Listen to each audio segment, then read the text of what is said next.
Alright, everybody. Well, now you know why we made a little adjustments to our header. Super dry feed. Stuff doesn't want to bend, doesn't want to feed. That's what the rebar was for. And it's doing pretty good. So that there, it's laid down. We're going to try to get that with the rake. But we're actually running this stuff into a merger right now. Try to keep as much into a windrow as we can and contain this grain, which, do what we can, but this stuff froze early and the seeds burst, so they were lightweight. And then we had strong winds and it knocked it down and just kind of a mess. But if we can get it picked up, it'll make really, really good cow feed, and there's a big calling for that here, and it'll do good. So we're just trying to manage through this and cut it. If you remember, in the corners we have those rebars that kick in. Well, that right there is exactly why we did that.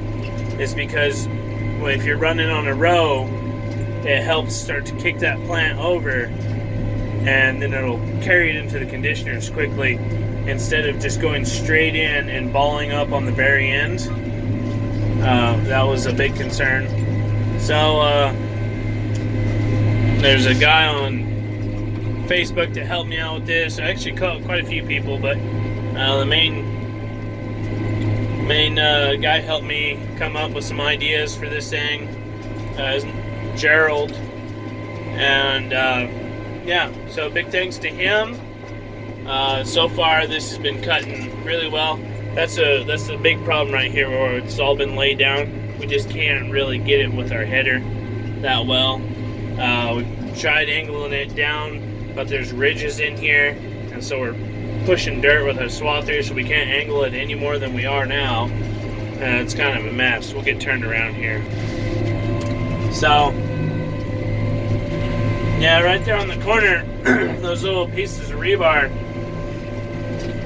they help push those rows inward, and it sure keeps it from balling up, because that's what this stuff will do. It'll ball up. It's tall enough that it's kind of bending over as it's going in, so it's feeding into those conditioners. We were concerned that we were going to have to put a pipe all the way across the front of this thing to bend the Milo a little bit more, so it didn't plug the header up. But it's doing pretty good. What we're going to do is we're going to run a rake. We're going to straddle the windrow with the tractor and just open our rake up and try to pick up everything that's laying out flat and just clean up the best we can. But so that's where we're at now. Just damage control, pretty much. Trying to get this stuff into a bale so they can feed it to some cows and they can get something for it, because grain's too light. I think it would have been really pretty Milo, but just wind took it down and things happen, but we're at least able to do something with it. So, and I'm pretty happy that we're able to merge this stuff together, because I started cutting last night and some of it was pretty thin, and it was so thin that the wind was blowing really hard. There's old pheasants, all the pheasants flying off, and that wind was just carrying it off as soon as it was coming out of the machine. So I started merging it and throwing it into a bigger windrow, and it kind of helped hold it there. You can see it's super dirty. Bought a brand new air compressor for my pickup. Never been able to get it started. Brand new. Honda motor. Thing should have fired right off. Cannot get it to start. And I've got quite a few Honda pumps. And those things, they work great, but this thing, I can't get it to start. Something's, don't know. And I'm not a mechanic. I'll be quite honest with you. I am no mechanic. So when things don't work, that's when things get kind of difficult for me. Very frustrating. I get turned around again. So, yeah, it's a shame, but you know, it's business for me. And as long as my big deal is just making sure all my cattle are healthy and fed, and as long as they're doing okay, then I don't feel bad about coming over here because I'm a long ways from home. It takes me over an hour to get here. If I didn't have anything else to do, I would have been foaming at the bit for this thing. But I've been a little cautious about coming and doing this job just because I'm getting stretched pretty thin, and you know, sooner or later that stuff does catch up with you. But the cattle are doing okay. We're taking care of them. Not doctored near like we were, and it's just getting cold. I think it's 33 today for a high, and I don't know if it even got above 30 here where I'm at currently. But yeah, so you know, it's starting to get cold, and cattle are kind of doing a little bit better.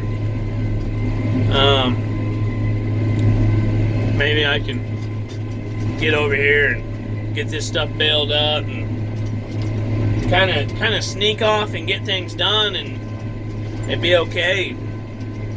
But it's supposed to snow tomorrow, so we're just trying to get this pivot over here is sitting in my way.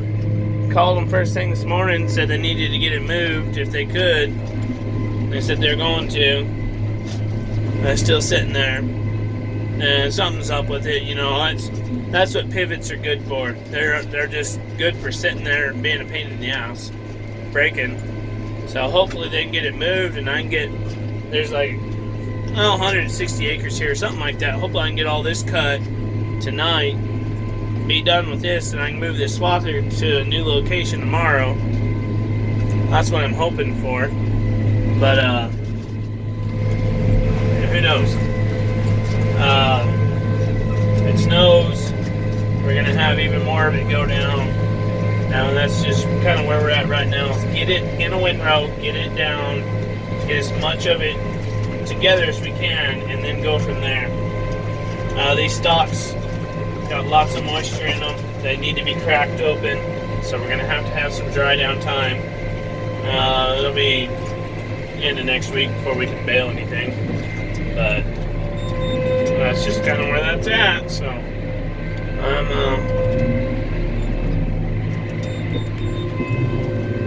trying to get turned around one-handed.